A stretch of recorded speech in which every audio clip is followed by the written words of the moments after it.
श्री कृष्ण कन्हैया लाल की जय।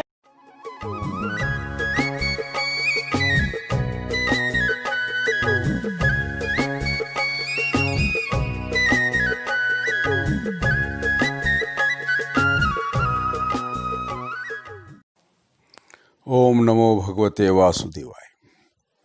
मार्गशीर्ष कृष्ण पक्ष की एकादशी, अग्गन एकादशी, जिसे हम उत्पन्ना एकादशी के नाम से जानते हैं, उसका महात्म अथाह। श्री सूत जी बोले कि हे ऋषिवरों, एक दिन बलशाली अर्जुन ने श्री कृष्ण जी से पूछा कि हे सखे, प्राणी संसार में ज्ञान व अज्ञान के वशीभूत होकर नाना प्रकार के पाप किया करता है, अतः आप ऐसा उपाय बताइए जिसके करने से प्राणी के यह पाप नष्ट होते रहे। श्री कृष्ण बोले, हे पार्थ, पापी के समस्त पापों को नष्ट करने की क्षमता भगवान श्री का स्मरण करने में है, परंतु प्राणी उनके श्री चरणों में भक्ति पूर्वक चित्त नहीं लगा पाता। अतः प्राणी को चाहिए कि वह भगवान की प्रिय एकादशी का हर माह व्रत करे। एकादशी का व्रत करने से जीव के समस्त पाप नष्ट हो जाते हैं, उसकी मनोकामना पूर्ण होती है, वह स्वर्ग को प्राप्त होता है। अर्जुन ने कहा कि हे कृष्ण, आप एकादशी का व्रत का वर्णन करें। व्रत की विधि क्या है, इसके करने का क्या फल होता है? तो श्री कृष्ण जी बोले कि हे पार्थ, एकादशी के दिन व्रत हेमंत ऋतु के मार्गशीर्ष में कृष्ण पक्ष की उत्पन्न एकादशी से प्रारंभ होता है। यह श्रेष्ठ फल देने वाली दशमी की संध्या को व्रत का संकल्प ले। एकादशी के दिन प्रातः नदी, सरोवर, कुआं, बावली पर सुविधा अनुसार स्नान करने से पूर्व शरीर में मिट्टी लगावे। स्नान करने के पश्चात पतित, चोर, पाखंडी, दुराचारी मनुष्य से वार्ता न करे। स्नान के बाद धूप दीप निवेद्य से भगवान का पूजन करे, हरि का, और रात्रि को दीपदान करे। रात्रि में निद्रा और मिथुन का त्याग कर दे और समय को भोजन, भजन, सत्संग आदि शुभ कार्य में व्यतीत करे। शुक्ल और कृष्ण पक्ष के दोनों एकादशियों को समान समझना चाहिए, उसमें भेद नहीं मानना चाहिए। इस प्रकार नियमों से जो प्राणी एकादशी का व्रत धारण करते हैं वे अनन्य धन प्राप्त करते हैं, उनको महान पुण्य प्राप्त होता है।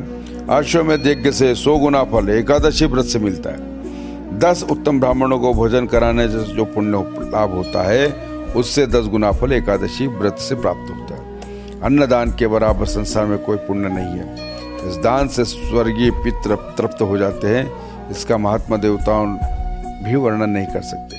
निर्जला व्रत करने का आधा फल एक बार भोजन करने वाले के बराबर होता है। एकादशी व्रत करने पर यज्ञ, दान, तप के फल मिलते हैं। इस व्रत में शंख से जल नहीं पीना चाहिए। मछली, मांस तथा अन्न व्रत में वर्जित है। एकादशी का व्रत का फल हजारों यज्ञ से अधिक है। भगवान के मुख से श्रवण कर अर्जुन बोले, भगवान, आपने एकादशी का व्रत इतना फलदायक बताया, उसके विषय में शंका है। आप कृपा कर मुझे बताइए, क्या एकादशी का व्रत महात्मा कैसे हुआ? श्री कृष्ण बोले कि पार्थ, एकादशी भगवान श्री हरि की आदि शक्ति है, इसी कारण उनसे इस महत्व प्राप्त हुआ है। तुम इसकी पुरातन कथा है, जिसे श्रवण करो। सतयुग में मूर नामक एक भयंकर दैत्य था। उस दैत्य ने इंद्र को जीत लिया। इंद्र भगवान शंकर से प्रार्थना करी, हे शंकर, हम सब देव मूढ़ दैत्य के अत्याचार से मृत्युलोक से बुरा जीवन व्यतीत कर रहे हैं, आप इस दुख से छूटने का उपाय बताएं। तब महादेव जी बोले, हे इंद्र, आप विष्णु भगवान के पास जाइए। इंद्र सब देवताओं के साथ क्षीर सागर में आए। भगवान शेष शैया पर शयन कर रहे थे। भगवान को शयन करते देख इंद्र ने उनकी स्तुति करी, हे देवेश, आपको नमस्कार है, प्रणाम है।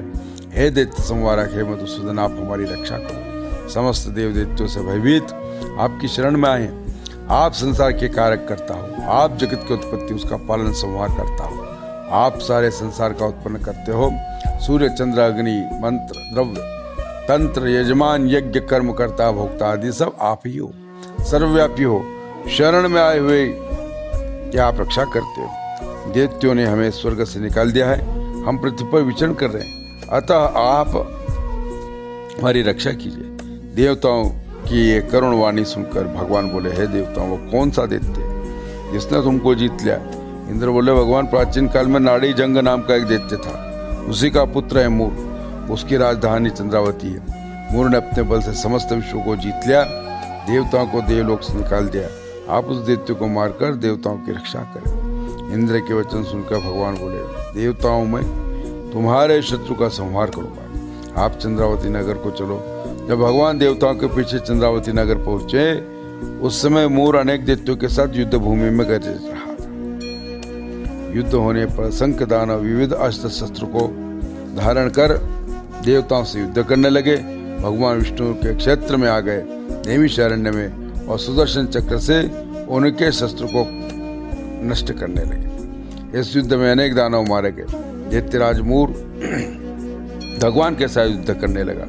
भगवान मूर को मारने के लिए जिन जिन शस्त्र का उपयोग करते उसके तेज से नष्ट होकर उस पर पुष्पों की वर्षा करने लगे। अनेक अस्त्र शस्त्र का प्रयोग करने पर भी जब भगवान उसे जीत न सके तो मल्ल युद्ध करने लगे।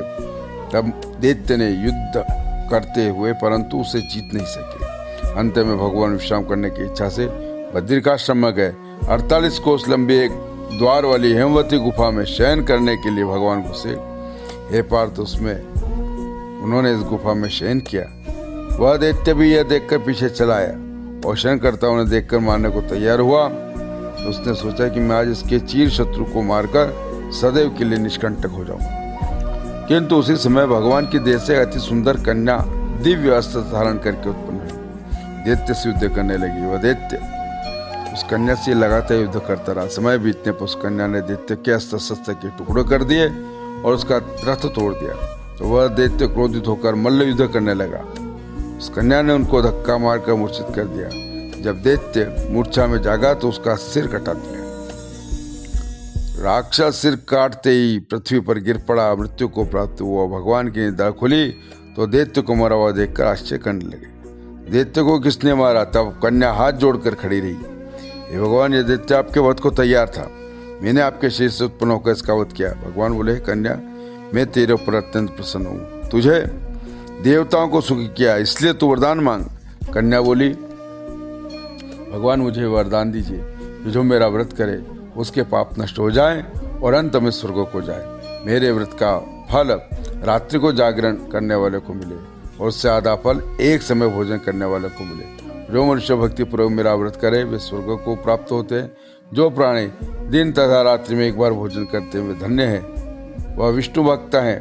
वह धन्य है जो एकादशी महात्मा को श्रवण कर पाठ करते हैं, उन्हें अश्वमेध यज्ञ का फल प्राप्त होता है तथा अंत में विष्णु लोक को प्राप्त होते हैं, क्योंकि एकादशी व्रत के समान दूसरा कोई व्रत नहीं है। इस प्रकार अग्न महीने की कृष्ण पक्ष की उत्पत्ति एकादशी संपूर्ण। सच्चिदानंद भगवान की जय, द्वारकाधीश की जय, पुराण पुरुषोत्तम भगवान की जय। नव पार्वती पति हर हर महादेव हर।